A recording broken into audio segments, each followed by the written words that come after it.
আপনারা জেনে খুশি হবেন যে 1 অক্টোবর থেকে 18 অক্টোবর পর্যন্ত সারা দেশব্যাপী ছাগলের পিপিআর ভ্যাকসিন বিনামূল্যে শুরু হচ্ছে।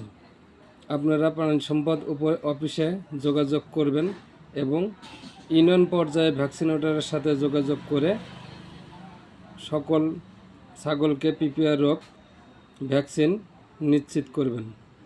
যাদের ছাগল নাই তারা আশেপাশে যাদের ছাগল আছে তাদেরকে সহযোগিতা করবেন এবং তাদেরকে এই বার্তা পৌঁছে দিবেন। একটি ছাগলও যেন বাদ না পড়ে। ছাগলের পিপিআর রোগ হইলে বাঁচানো মুশকিল হয়ে যায় এবং এটি মারাত্মক রোগ।